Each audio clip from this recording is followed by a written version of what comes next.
નમસ્કાર, પ્રણામ મિત્રો. જય માતાજી, જય શ્રી કૃષ્ણ મિત્રો. આજની વાર્તા શરૂ કરીએ તે પહેલા બધા પોતાના કુળદેવીની નામ કોમેન્ટમાં લખી દેજો, એટલે આજનો દિવસ બધાનો શુભ રહે. ધન્યવાદ. આજે મયંક ખૂબ જ ખુશ હતો અને એના ચહેરા પર ખુશીની ઝલક સાફ સાફ જોવા મળતી હતી, કારણ કે આટલા મહિનાથી જે વસ્તુને પામવા માટે પ્રયત્ન કરતો હતો, આખરે એ આજે એમાં સફળ થઈ ગયો.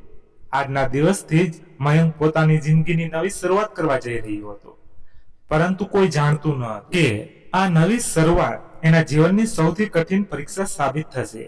કારણ કે મયંક જેના લીધે આટલો બધો ખુશ દેખાતો હતો, એક પળમાં જ એની બધી ખુશી બરબાદ થઈ જશે એવું એણે પોતાના સપનામાં પણ વિચાર્યું ન હતું. જ્યાં મયંકે એના ઘરમાં પગ મૂક્યો અને ઘરની અંદરથી એને કંઈકનો હસવાનો અવાજ સંભળાયો. આ અવાજ બે લોકોનો હતો એવું સાફ સાફ સંભળાતું હતું. આ બે લોકો એકબીજા સાથે વાત કરતા, હસી મજાક કરતા હતા. થોડી વાર માટે તો મયંક વિચારમાં પડી ગયો કે ઘરમાં આ બીજો માણસ કોણ હશે. પછી એને વિચાર આવ્યો કે કોઈક નજીકમાં સંબંધી મળવા માટે આવ્યા હશે. એમ સમજી એણે આ વિચારને પોતાના મગજમાંથી કાઢી નાખ્યો અને અંદર ગયો. પરંતુ એની પરેશાની તો જ્યાં વધી જ્યારે એને એ ઘરની અંદર થતી વાતો સાંભળી. થોડી વાર માટે તો એને એવું થયું કે ત્યાંથી ચાલ્યો જાય, પરંતુ મયંકે જે અવાજ સાંભળ્યો એ અવાજ સાંભળીને એ થોડી વાર માટે તો ચિંતામાં આવી ગયો, એટલે પોતાને રોકી ન શક્યો અને તરત જ તે ઘરમાં જોવા માટે આગળ વધ્યો જ્યાંથી અવાજ આવી રહ્યો હતો. પણ જેવો મયંક રૂમનો દરવાજો ખોલ્યો અને સામે નજર કરી તો એના પગ નીચેથી જમીન સરકી ગઈ હોય એવું લાગ્યું. મયંકે ક્યારેય પોતાના સપનામાં પણ નહીં વિચાર્યું હોય કે એની સાથે આવો મોટો દગો થશે. એની નજર સામે જે દ્રશ્ય એને જોયું તે થોડી વાર માટે પોતાના ભૂતકાળમાં જતો રહ્યો. મયંક એના મમ્મી પપ્પા સાથે અમદાવાદ શહેરમાં રહેતો હતો અને એ પોતાની મમ્મી પપ્પાનો એકનો એક સંતાન હતો. મયંક થોડો ઘમંડી મિજાજનો માણસ હતો એમ કહીએ તો પણ આ વાત ખોટી નથી, કારણ કે મયંકના મિત્રો હંમેશા એને એવો અહેસાસ દેખાડતા હતા કે મયંક કેટલું હેન્ડસમ છે, અને ખરેખરમાં મયંક દેખાવડો હતો. ખાલી એટલું જ નહીં, પરંતુ સ્કૂલ અને કોલેજના દિવસોમાં પણ બહુ મોટી બધી છોકરીઓ મયંકને પસંદ કરતી હતી. પરંતુ મયંક છોકરાઓમાંથી હતો કે જે હંમેશા છોકરીઓથી દૂર ભાગતો હોય છે અને બસ પોતાના ભવિષ્ય પર ધ્યાન આપતા હોય છે. મયંકનું બસ એક જ સપનું હતું કે એને ખૂબ જ સફળ માણસ બનવું છે, અને જ્યારે કોઈ માણસ એના જીવનમાં સફળ થઈ જાય છે પછી તે બધું જ હાસિલ કરી લે છે. એ વાત પહેલેથી જ મયંકના મગજમાં હતી. તેથી મયંક ખૂબ મહેનત કરીને પોતાના પરિવાર અને સમાજમાં પોતાની એક પ્રતિષ્ઠા બનાવવા માંગતો હતો. મયંક પોતાના કામમાં એટલો વ્યસ્ત થઈ ગયો કે એને પોતાની જિંદગી પૂરી રીતે બદલી નાખી. અને પછી નોકરીના થોડા સમય બાદ મયંકના મમ્મીને મયંકના લગ્નની ચિંતા સતાવવા લાગી અને એને મયંક માટે છોકરી શોધવાનું શરૂ કરી દીધું. મયંકની મમ્મી દર અઠવાડિયે અનેક છોકરીઓના ફોટા લઈને મયંકના રૂમમાં હાજર થઈ જતા, પણ અત્યારે મયંક પાસે આ બધી વસ્તુઓ માટે બિલકુલ સમય ન હતો. એટલે મયંકના મમ્મીએ પોતાની જાતે જ આ ફોટામાંથી એક છોકરી પસંદ કરી લીધી.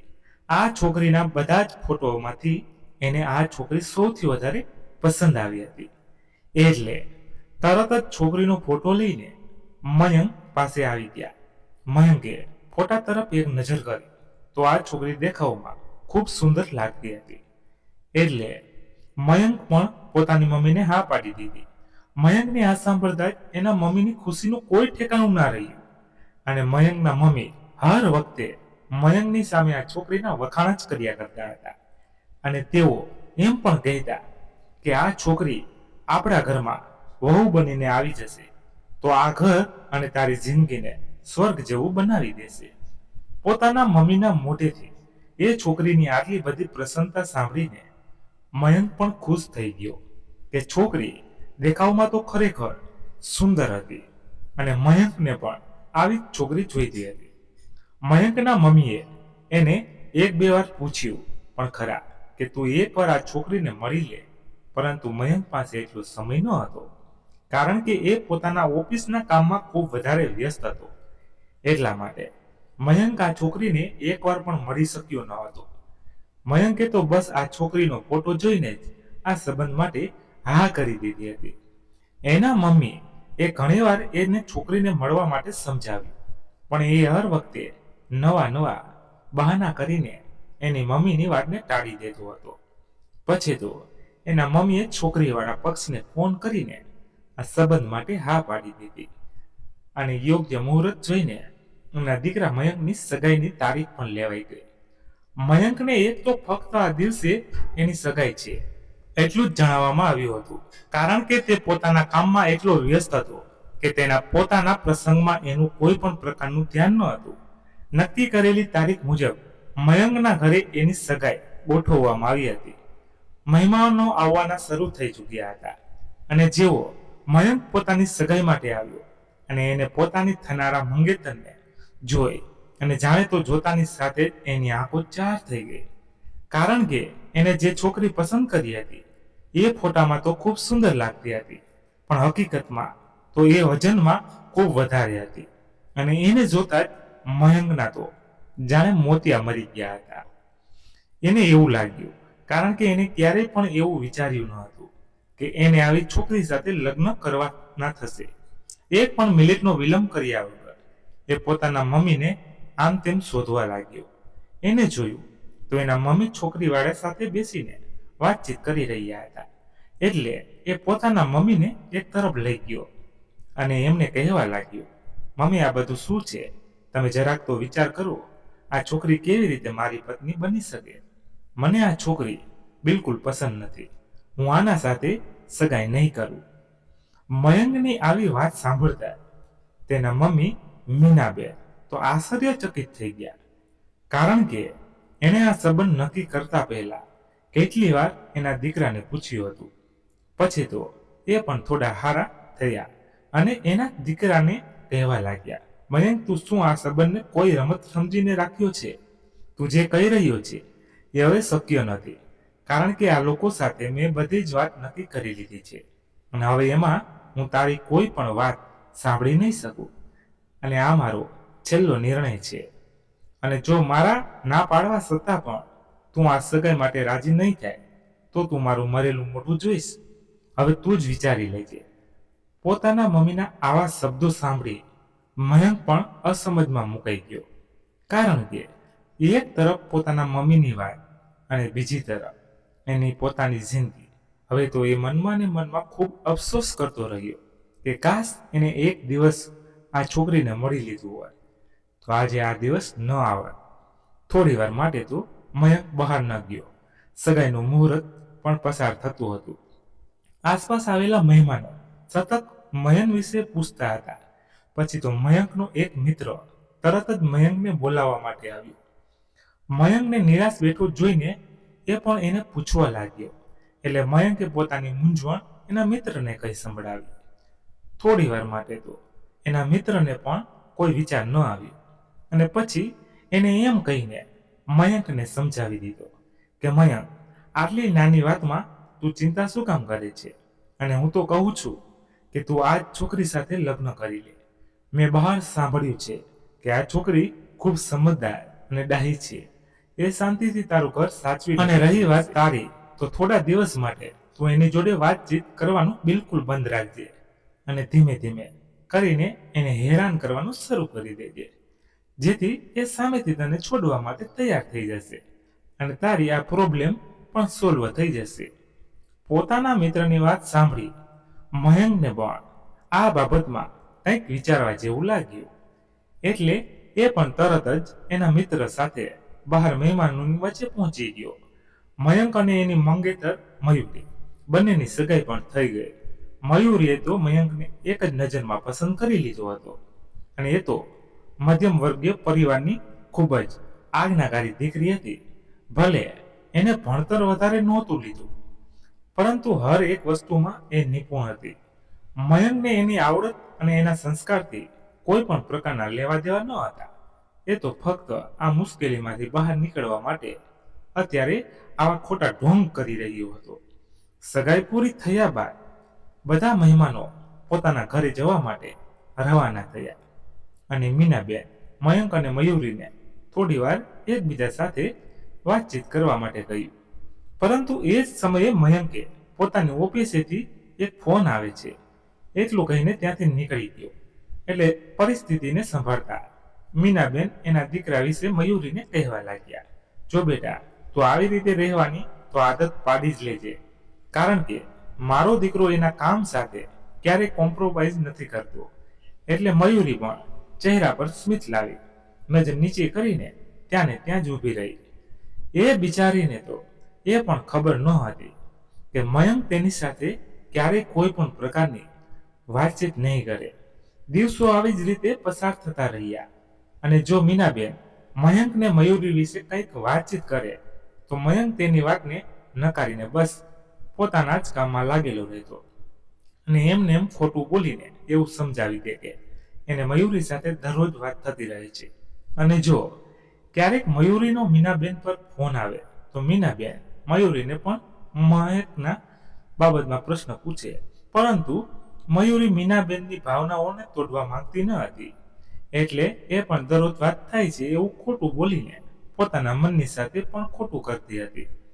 આ બંનેની સગાઈ કરી એને 3 મહિનાનો સમય વીતી ચૂક્યો હતો અને અચાનક મીનાબેનની તબિયત વધારે ને વધારે ખરાબ રહેવા લાગી હતી. હવે ઘરમાં પોતે એકલા હોવાના લીધે બધી જવાબદારી લઈ શકે એવી હાલતમાં ન હતા. એટલે એણે મયંકને વાત કરી કે જેમ બને તેમ વહેલી તકે મયંકના લગ્ન મયુરી સાથે કરાવી દે. એટલે આ બાબતમાં મયંકને પણ કોઈ તકલીફ ન હતી, કારણ કે એ તો વહેલી તકે આ બધી વસ્તુમાંથી બહાર નીકળવા માંગતો હતો. એટલે એ પણ પોતાની મમ્મીની વાત માનવા માટે તૈયાર થઈ ગયો. બંને પરિવારોએ મળીને લગ્નની તારીખ નક્કી કરી અને આ બંનેના લગ્ન પણ થઈ ગયા. મયંક હજુ સુધી બસ એ જ ધારીને બેઠો હતો કે સગાઈ પછી તો એ બીજા ઘરમાં રહે છે, પરંતુ હવે તો આ બંનેના લગ્ન થયા હતા એટલે છોકરી પોતાની સાથે એક જ ઘરમાં રહેવાની હતી. આ વિચારથી મયંકને મનમાં ને મનમાં ખૂબ ગુસ્સો આવતો હતો. જે દિવસે આ બંનેના લગ્ન થયા એ રાત્રે મયંકે મયુરીને કહી દીધું, જો કાન ખોલીને સાંભળી લેજે, હું તને પત્ની તરીકે ક્યારેય સ્વીકારી નહીં શકું. મારા મમ્મીના લીધે મારે તારી સાથે જબરજસ્તી લગ્ન કરવા પડ્યા છે, એટલે મારા પ્રત્યે તારા દિલમાં કોઈ પણ લાગણી રાખતી નહીં અને મારાથી હંમેશા દૂર રહેજે. એ તારા માટે સારું રહેશે. લગ્નની પહેલી જ રાત્રે જ્યારે પતિ પત્ની એકબીજા સાથે પ્રેમની વાતો કરતા હોય ત્યારે બિચારી મયુરી સાથે એનો પતિ મયંક આવો વ્યવહાર કરી રહ્યો હતો, જેની એને સપનામાં પણ કલ્પના કરી ન હતી. પરંતુ આ ઘરમાં એને પોતાના સાસુ પાસેથી એના મમ્મી જેવો પ્રેમ મળતો હતો. એટલે નાની મોટી હર એક વસ્તુમાં પોતાના સાસુની સલાહ લેતી રહેતી. મયુરીના આવ્યા પછી મીનાબેનના ખંભા પરથી ઘરની તમામ જવાબદારીનો બોજ જાણે તો એક જ ઝાટકામાં ઉતરી ગયો હોય એવું એમને લાગતું હતું. અને મનમાં ને મનમાં તેઓ ખુશ થતા હતા કે તેમણે આ છોકરીને પસંદ કરીને ખૂબ જ સારું કર્યું છે, કારણ કે મયુરી ખૂબ જ સાદગીવાળી અને હરેક વસ્તુમાં હોશિયાર, જેથી એના સાસુ મીનાબેન પણ સમાજમાં પોતાને વધારે ભાગ્યશાળી સમજીને રહેતા હતા. પરંતુ તેઓ પોતાના દીકરાની આ હકીકતથી સાવ અજાણ હતા. ક્યારેક તો એવું પણ બની જતું કે મયુરી કદાચ મયંકને કંઈ પૂછવાની કોશિશ કરે તો મયંક એના પર ચીડાઈને એને ન કહેવાના શબ્દો કહી દેતો, જે સાંભળી મયુરીને ખૂબ લાગી આવતું અને એની આંખો આંસુઓથી ભરાઈ જતી. એના ચહેરા પર આ નિરાશા મીનાબેનને સ્પષ્ટ રીતે દેખાતી હતી. એટલે ઘણીવાર એ મયુરીને પૂછ્યા કરતા, પણ મયુરી એમને કોઈ પણ બાબતની જાણ કરતી ન હતી. એનો પતિ મયંક હંમેશા એના મોટા શરીરને લઈને એને મોટા મેણા માર્યા કરતો હતો. જો કે એમાં મયુરીનો કોઈ વાંક ન હતો કે નાનપણમાં એને એક ગંભીર બીમારી થઈ ગઈ હતી. એને વધારે દવાઓ લેવાના લીધે એનું શરીર હંમેશા વધતું જ જતું રહેતું હતું. વાત મયંકને ખબર ન હતી. આમ મયંક હર રોજ મયુરીને બેઇજ્જત કરતો રહેતો હતો અને મયુરી તો બસ પોતાનો પૂરો સમય એના સાસુ સસરાની સેવા કરવામાં અને ઘરને સંભાળવામાં જ કાઢતી હતી. આમ ને આમ એના લગ્નને પૂરા 6 મહિનાનો સમય થઈ ગયો હતો, પણ હજુ સુધી મયંકે એને પત્ની તરીકે સ્વીકારી ન હતી. મયુરી પોતાના પતિને રીઝવવા માટે ઘણી મથાળો કરતી, પણ એની હરેક કોશિશ નિષ્ફળ હતી, કારણ કે મયંકને એનામાં કોઈ પણ પ્રકારની રુચિ ન હતી. એમાં જ એક દિવસ મયંકના મમ્મીએ રાતના ભોજનના સમયે બધાની સામે મયંકને કહ્યું કે મયંક, મેં તારી અને મયુરી માટે એક સરપ્રાઈઝ પ્લાન કર્યું છે. આ લ્યો તમારા હનીમૂનની ટિકિટ. જ્યાંના તે લગ્ન કર્યા છે ત્યાંનો તે તારી પત્નીને સમય જ નથી આપ્યો. હવે મારી ઈચ્છા છે કે તમે બંને થોડા દિવસ માટે બહાર ફરી આવો, જેથી તમે એકબીજા સાથે થોડો સમય પસાર કરી શકો. પોતાના મમ્મીની વાત મયંકને બિલકુલ પસંદ નહોતી આવી, કારણ કે એ તો રાતના સમયે પણ જ્યારે મયુરી રૂમની અંદર સૂઈ જાય પછી તે રૂમની અંદર આવતો હતો. એને દૂર દૂર સુધી પોતાની પત્ની સાથે કોઈ પણ પ્રકારના લેવા દેવા ન હતા, અને હવે એના મમ્મી એને આવી રીતે ઘણા દિવસો માટે મયુરી સાથે બહાર મોકલી રહ્યા છે.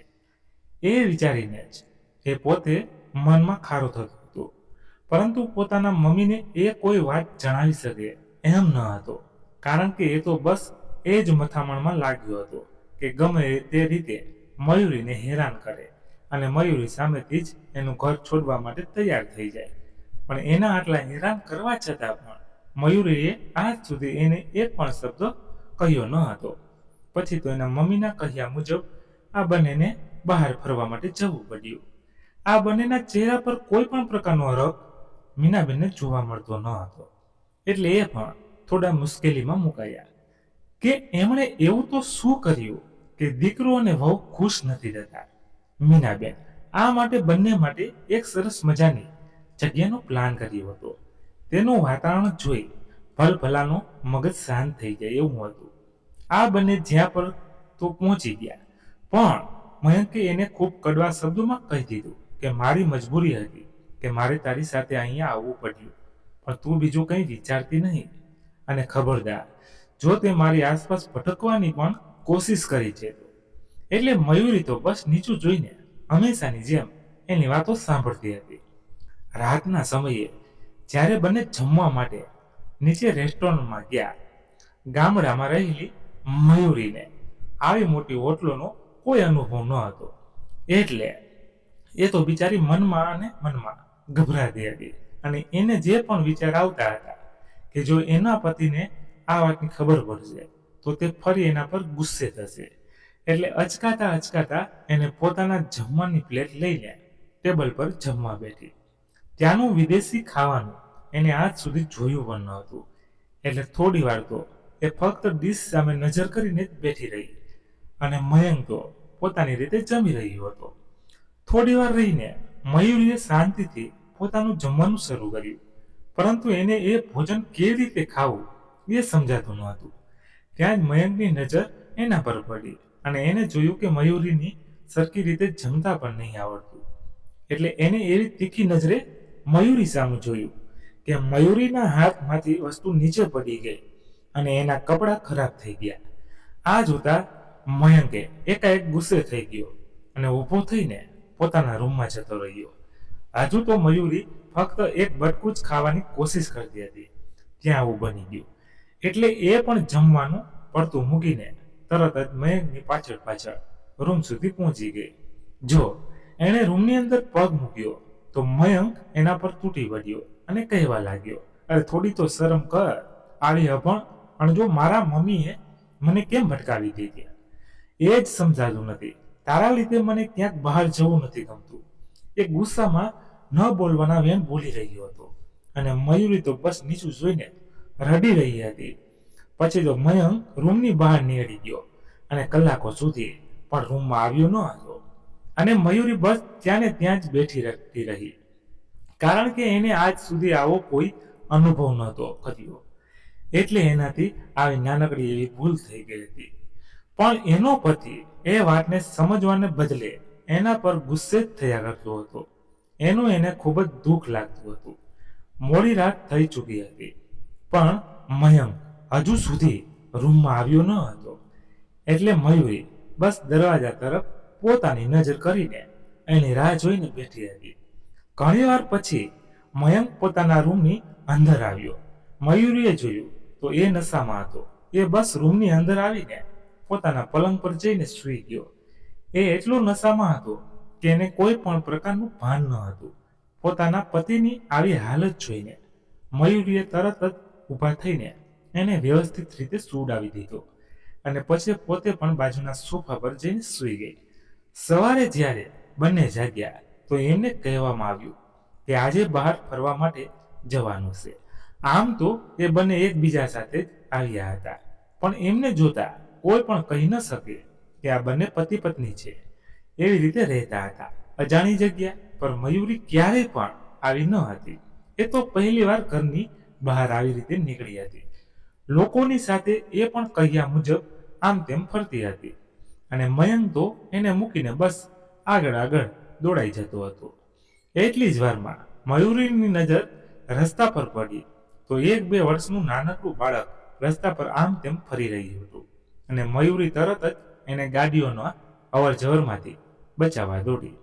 પછી એને એ બાળકને પોતાના મમ્મી પપ્પાને સોંપી દીધું અને ફરી મયંક તરફ આવવા લાગી અને જોયું તો એને ક્યાંય પણ મયંક જોવા મળતો નહોતો. એટલે ખૂબ ગભરાઈ ગઈ અને આમ તેમ એની નજરો ફેરવવા લાગી તો પણ મયંક એને ક્યાંય દેખાયો ન હતો. પછી તો આમ તેમ દોડાદોડી કરવા લાગી. મયંક થોડે આગળ નીકળી ગયો હશે એટલે ઝડપથી એ મયંક સુધી પહોંચી જાય, પણ એ બિચારીને ખબર ન હતી કે મયંકને તો એ પણ યાદ નથી કે એની પત્ની એની સાથે છે. એ તો બસ પોતાની ધૂનમાં મગ્ન થઈને ફરી રહ્યો હતો અને મયુરી આ અજાણ્યા શહેરમાં એકલી ખોવાઈ ગઈ. મયુરી આમ તેમ ગાંડી તૂર બનીને એના પતિને શોધી રહી હતી. એણે આસપાસ લોકોને ઘણી પૂછપરછ કરી પણ કોઈએ મયંકને ઓળખતું ન હતું. સવારના આ બંને સાથે જ નીકળ્યા હતા અને એમાં જ સાંજ પડી ગઈ હતી.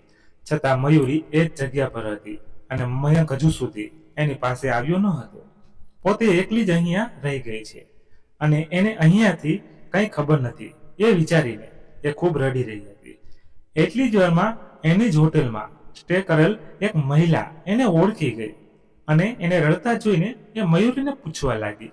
એટલે મયુરીએ કહ્યું કે મારા પતિથી હું વિખૂટી પડી ગઈ છું અને મને અહીંયાની કાંઈ ખબર નથી. એટલે પેલી મહિલા પણ ઘણી દયાળુ સ્વભાવની હતી અને એ તો અહીંયા ઘણીવાર ફરવા માટે આવતી હતી. એટલે એને મયુરીને આશ્વાસન આપતા કહ્યું કે તારે ચિંતા કરવાની જરૂર નથી. મેં આપણી હોટલ જોઈ છે. તારા પતિ હોટલ જ પર તારી રાહ જોતા હશે. એટલે ચાલ આપણે બધા હોટલ સુધી પહોંચી જઈએ. આ મહિલાના શબ્દોથી મયુરીના જીવમાં જીવ આવ્યો, કારણ કે એણે તો હવે પોતાના પતિને શોધવાની આશા પણ છોડી દીધી હતી. પછી તો આ મહિલાની મદદથી એ પોતાની હોટલ સુધી પહોંચી ગઈ અને જઈને જોયું તો મયંક આરામથી પોતાના રૂમની અંદર બેઠો બેઠો પોતાના મિત્ર સાથે વાત કરી રહ્યો હતો. આ જોઈને મયુરીને ઘણું દુઃખ થયું, પણ એને મયંક પાસેથી કોઈ પણ પ્રકારની અપેક્ષા ન હતી, જેથી એને કહી રહેવાનો કોઈ ફાયદો નથી એમ વિચારીને એ બસ રૂમમાં આવીને બેસી ગઈ. પછી તો બીજા દિવસે બંને પોતાના ઘરે પાછા પણ આવી ગયા. પરંતુ આ આખી ટ્રીપમાં એકવાર પણ મયંકે એની પત્ની સાથે સરખી રીતે વાત કરી ન હતી અને મયુરી તો હંમેશાથી જેમ બસ ચૂપચાપ જ રહેતી હતી. જેવા તેઓ ઘરે આવ્યા કે ઉત્સાહિત થઈને મીનાબીને એને નવા નવા સવાલો પૂછવા લાગ્યા. એટલે પોતાના સાસુનું મન રાખવા માટે મયુરી પણ એને ખોટે ખોટી વાતો કરીને ખુશ કરતી રહી. મયુરીની વાતો સાંભળીને મીનાબેનને પણ થોડી શાંતિ થઈ કે દીકરો અને વહુ હવે એકબીજા સાથે હળી મળીને રહે છે. દિવસો આવી જ રીતે પસાર થતા રહ્યા ને એમાં જ એક દિવસ મયુરી પોતાના કબાટમાં બધી જ વસ્તુ સરખી કરી રહી હતી. એ સમયે એને મયંકની ફાઇલમાંથી એક છોકરીનો ફોટો મળ્યો. એટલે એને એક નજરમાં આ ફોટાને જોયો. ત્યાં જ એને કોઈને આવવાનો અવાજ સંભળાયો કે એને ગભરાઈને તરત જ એ ફોટો ફરી એ ત્યાં જ ગોઠવી મૂકી દીધો. એને થોડી વાર માટે શંકા થઈ કે આ છોકરી કોણ હશે. કદાચ એને લીધે તો મયંક મારી સાથે આવો વ્યવહાર નહીં કરતા હોય ને, અને કદાચ આ એના ભૂતકાળની કોઈ છોકરી હોઈ શકે, એમ વિચારીને એણે વાતને ત્યાં જ પૂરી કરી દીધી. એક પત્ની તરીકે એ મયંકની હર એક બાબતને ખૂબ સારી રીતે કાળજી રાખતી હતી. મયંકને આજ સુધી પોતાની કોઈ વસ્તુ જાતે ન લેવી પડે એની વ્યવસ્થા મયુરી હંમેશા કરીને રાખતી હતી. ધીમે ધીમે મયંકનો વ્યવહાર પહેલા કરતા પણ વધારે બગડતો થઈ ગયો હતો. કારણ કે પહેલા તો એ એની પ્રેમિકા સાથે બહાર જ મળતો હતો, પણ હવે તો પોતાના રૂમની અંદર બેઠો બેઠો એની સાથે પ્રેમ ભરી વાતચીત કરતો હોય અને મયુરી બસ એની વાતો સાંભળી રહી હોય. એનામાં એટલી હિંમત પણ ન હતી કે પોતાના પતિની વિરુદ્ધ જઈ શકે, એટલે બસ મનમાં અને મનમાં પોતાને દુઃખી કરતી રહી હતી. અને સામે મયંક પણ પોતાની બધી જ મર્યાદા ઓળંગી ચૂક્યો હતો અને પોતાની પત્ની સામે એની પ્રેમિકા સાથે દરરોજ વાત કરતો રહેતો. હવે તો મયુરીને પણ આ ઘરમાં રહેવું ઘણું મુશ્કેલ પડતું હતું, કારણ કે અત્યાર સુધી તો પતિનો આવો વ્યવહાર જ એને દુઃખ પહોંચાડતો હતો. પરંતુ હવે કોઈ બીજી સ્ત્રી સાથે એના પતિના પ્રેમ સંબંધને જોવા એ એની માટે દરરોજ મરવા સમાન બનતું હતું. કેમ કે દુનિયાની કોઈ સ્ત્રી ગમે એવડું દુઃખ સહન કરી શકે, પણ પોતાના પતિ સાથે કોઈ બીજી સ્ત્રીને સહન ન કરી શકે. મયુરી તો કંઈ પણ કહ્યા વગર આ બધું સહન કરતી હતી, કારણ કે એને એટલો વિશ્વાસ હતો કે કદાચ એક દિવસ તો એના પતિને એવી ભૂલ પણ અફસોસ થશે. પણ એવું ક્યારેય બન્યું નહીં. એમ જ એક દિવસ રાત્રે મયંકને ખૂબ જ તાવ આવી રહ્યો હતો. મયુરીને તો આ વાતની કંઈ ખબર ન હતી. એ તો બસ પોતાના ઘરનું કામકાજ પતાવીને એના રૂમમાં આવી અને જોયું તો ઠંડીના મારે મયંક ખૂબ જ ધ્રુજી રહ્યો હતો. એટલે તરત જ દોડી આવી અને જોયું તો મયંક તાવથી પીડાઈ રહ્યો હતો. આ જોઈને એ ગભરાઈ ગઈ અને મયંકને કહેવા લાગી, તમને શું થયું? તમારી તબિયત તો બરાબર છે ને? પરંતુ મયંકને એટલો તાવ ચડી ગયો હતો કે સરખી રીતે બોલી પણ નહોતો શકતો. એટલે મયુરીએ તરત એને ચાદર ઓઢાડી અને પગના તળિયા ઘસવાનું શરૂ કર્યું. થોડી વાર રહીને એને પાણીના પોતા પણ મૂક્યા. પછી તો આખી રાત એને પોતાના પતિની સેવા કરતા એના હાથ પગ દબાવ્યા કર્યા. આખી રાત એને મયંકનું એટલું ધ્યાન રાખ્યું હતું કે પોતે એક મિનિટ માટે પણ સૂતી ન હતી. જેવું સવાર પડ્યું અને મયંકની આંખ ખુલી અને એણે જોયું કે મયુરી એના પગ પાસે બસ એનું માથું ઝુકાવીને સૂતી છે, એટલે એણે તરત જ પોતાના પગનો ઝાટકો માર્યો અને આવું બનતા મયુરી એકાએક પોતાની ઊંઘમાંથી જાગી ગઈ. જેવું એણે જોયું કે મયંક અત્યારે ઉઠી ગયો, એટલે તરત જ એને મયંકને પૂછ્યું, હવે તમારી તબિયત કેમ છે? આપણે અત્યારે ડોક્ટરને બતાવવા જઈએ. મયુરીની વાત સાંભળતા મયંક એના પર તીખો થઈને કહેવા લાગ્યો, તારા મને ખોટી હમદર્દી જતાવવાની જરૂર નથી. અને કોણે તને મારી સેવા કરવાનું કહ્યું હતું? મારી સેવા કરવાના બહાને મારી નજીક આવવાનું તો તું ક્યારેય વિચારતી પણ નહીં. અને અત્યારે મારે આરામ કરવો છે, એટલે મારા રૂમની બહાર નીકળી જા. મયુરીથી બસ પોતાનો પતિનો ધર્મ નિભાવતી હતી, પણ એનો પતિ એમાં પણ એને ખોટી સમજતો હતો. એટલે એક પણ શબ્દો બોલ્યા વગર રૂમની બહાર નીકળી ગઈ. એની જિંદગી આવી જ રીતે પસાર થઈ ગઈ. અને પછી તો એણે પોતાના સાસુ સસરા ખાતર આ જિંદગીને અપનાવી લીધી હતી. એમાં એક દિવસ એ પોતાના રૂમમાં કામકાજ કરતી હતી કે એ સમયે મયંક એની પાસે આવ્યો અને એના આગળ અમુક કાગળને ફેંક્યા. એટલે મયુરીએ તરત જ નજર ઊંચી કરીને મયંક સામે જોયું તો મયંક અહંકાર સાથે એને કહેવા લાગ્યો, આ લે ડિવોર્સ પેપર. મને હવે એક પણ દિવસ તારી સાથે રહેવું નથી, એટલે કોઈ પણને કહ્યા વગર ચૂપચાપ આના પર સાઇન કરી દેજે. અને હા, મમ્મીને એમ જ કહેવાનું છે કે તારે મારી સાથે નથી રહેવું. મયંકના બધા જ ઈરાદાથી અજાણ મયુરી એકાએક સમજીને આ હતી કે એનો પતિ શા માટે આવું કરી રહ્યો છે, અને એ પોતાના મમ્મી પપ્પાને ઘરે પણ પાછી જવા નહોતી માંગતી. એટલે તરત જ હળવા અવાજે મયંકને કહેવા લાગે, મયંક, મેં એવી તો શું ભૂલ કરી દીધી કે તમે મારી સાથે આવું વર્તન કરો છો? મારા મમ્મી પપ્પાનું નામ સમાજમાં ખૂબ ખરાબ થશે, અને મેં આજ સુધી તમને પણ કોઈ તકલીફ નથી આપી, તો તમે શા માટે આવો નિર્ણય લઈ રહ્યા છો? એટલે મયંક પોતાના મગજ પર કાબુ ન રાખી શક્યો. એ જાણતો હતો કે મયુરીને લાગણીથી જ હરાવવી પડશે.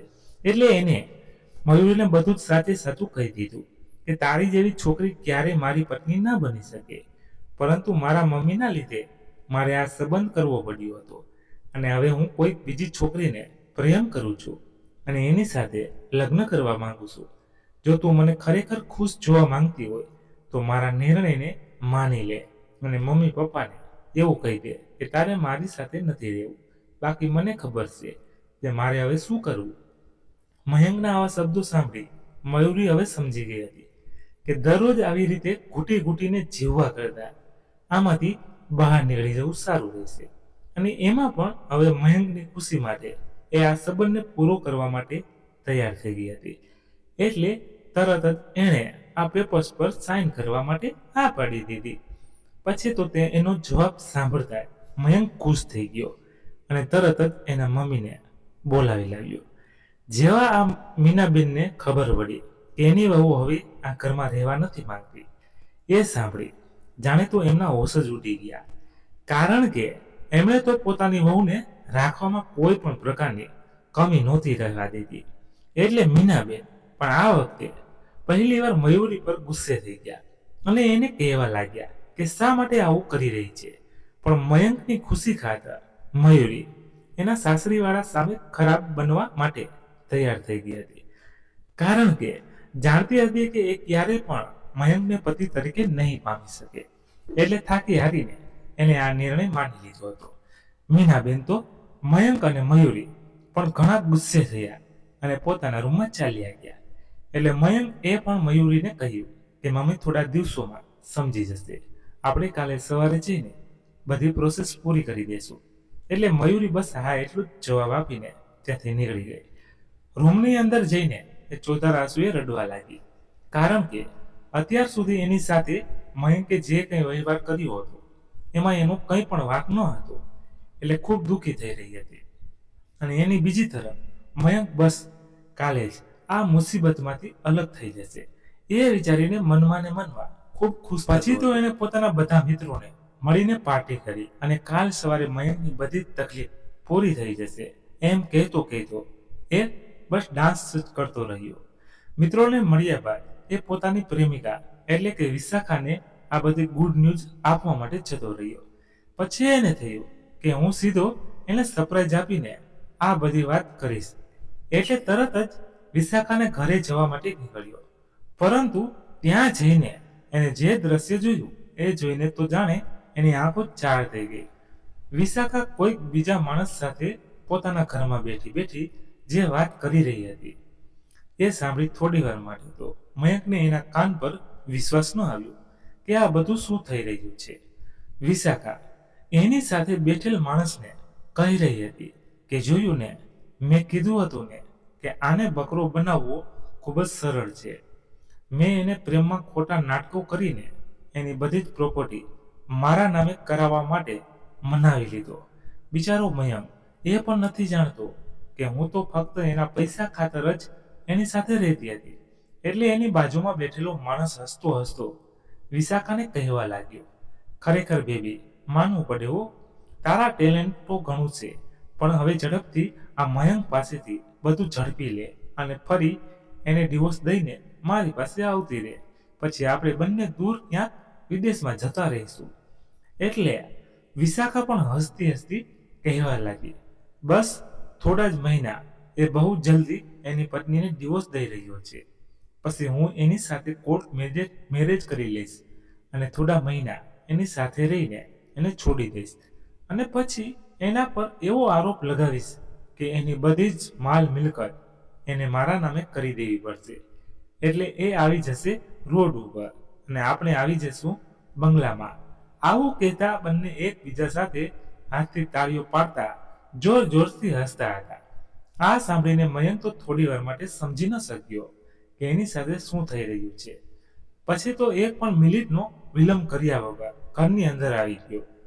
એને આવતા જોઈ વિશાખાના તો હોશ જ ઉડી ગયા અને એકાએક ઊભી થઈ ગઈ અને પૂછવા લાગી, ઓ મયંક, તો આમ અચાનક કેવી રીતે?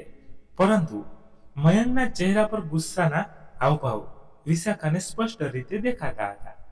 એટલે પોતાની ભૂલ પકડાઈ ન જાય એને છુપાવતા એ મયંકને ફરી કહેવા લાગી, આ છે મારો કજીન, એ થોડા સમય પહેલા જ ઇન્ડિયા આવ્યો છે, તો એ આજે મને મળવા માટે આવ્યો હતો.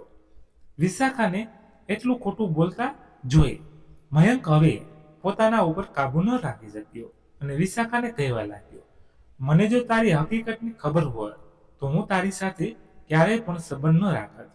અરે હું તો તને એક ખૂબ ખબરી આપવા આવ્યો હતો કે કાલે સવારે હું અને મારી પત્ની અલગ થઈ રહ્યા છીએ, પણ મને તો કંઈક બીજું જ અહીંયા જાણવા મળ્યું. ખબર નહીં કેમ પણ હું એવી સ્ત્રીના પ્રેમમાં પાગલ થયો જેને મારા પૈસામાં રસ હતો, અને હું તો બસ એ વિચારતો હતો કે આટલી સારી છોકરી મારી પત્ની બની જાય તો હું સારી જિંદગી જીવી શકું. પણ આ તો મારી મોટામાં મોટી ભૂલ હતી. માણસનો દેખાવ ક્યારેય એનો વ્યવહાર સાબિત નથી કરી શકતો.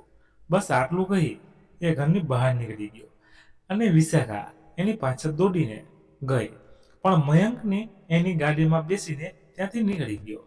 મયંકને ખૂબ અફસોસ થઈ રહ્યો હતો કે જેના લીધે આ બધું કરવા જઈ રહ્યો હતો એ વ્યક્તિ એની સાથે આવડો મોટો દગો કરી રહી હતી. હવે તો એને આગળ શું કરવું જોઈએ એ સમજાતું નહોતું.